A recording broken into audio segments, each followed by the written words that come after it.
নমস্কার বন্ধুরা, আশা করি সবাই ভালো আছেন। আজকে নিয়ে এসেছি চুনো মাছ দিয়ে বাঁধাকপির তরকারির একটা রেসিপি। প্রথমে চুনো মাছগুলো ভালো করে ধুয়ে নিয়েছি, এবার নুন হলুদ মাখিয়ে নিচ্ছি।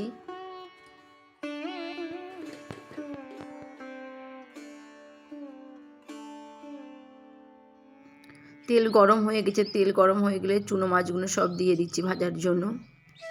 চুনো মাছগুলো একটু লাল লাল করে ভাজবো। চুনো মাছ বেশ ভালোই লাগে খেতে ঠান্ডার সময়।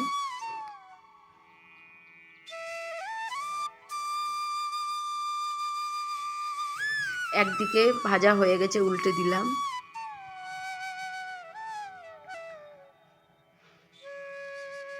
চুনো মাছগুলো সব ভাজা হয়ে গেছে। এবার বাঁধাকপি সিদ্ধ বসিয়ে দিলাম, একটুখানি নুন দিয়ে। বাঁধাকপি সিদ্ধ হয়ে গেছে, 5 ফোড়ন দিয়ে দিলাম। এবার পেঁয়াজ লঙ্কা ভাজার জন্য দিয়ে দিলাম। এবার পেঁয়াজ লঙ্কা লাল লাল করে একটু ভেজে নিয়েছি। নেওয়ার পরে আলুগুলো দিয়ে দিলাম। এবার আলুর মধ্যে একটু হলুদ নুন দিয়ে দিলাম। এবার টমেটো দিয়ে দিলাম।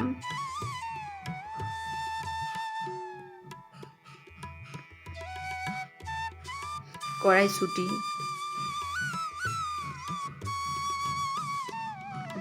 আদা জিরে বাটা দিয়ে দিলাম। এবার ভালো করে আলুর সঙ্গে একসঙ্গে সমস্ত কিছু ভেজে নেব। একটু লাল লাল করে ভেজে নিচ্ছি।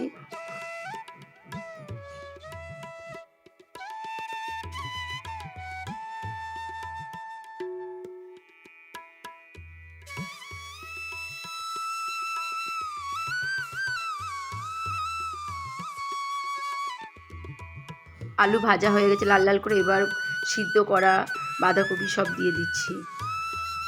এবার সিদ্ধ করা বাঁধাকপি দিয়ে একসঙ্গে সমস্ত কিছু আবার ভালো করে ভাজবো। বাঁধাকপি একটু ভালো করেই ভাজতে হবে, নাহলে ভালো লাগে না খেতে। যত ভাজা যাবে তত টেস্ট হবে। এবার অল্প একটু পরিমাণে জল দিয়ে দিলাম, একটু লঙ্কার গুঁড়ো, অল্প একটু চিনি। এবার সমস্ত কিছু আবার ভালোভাবে নাড়াচাড়া করে নিচ্ছি।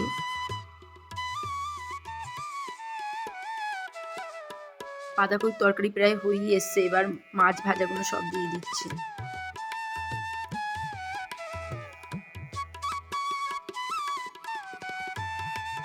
এবার মাছগুলো সব দিয়ে দিলাম। এবার আরেকবার সমস্ত কিছু ভালোভাবে নাড়াচাড়া করে নিচ্ছি। আবার একটু ফুটে গেলেই বাঁধাকপির তরকারি তৈরি।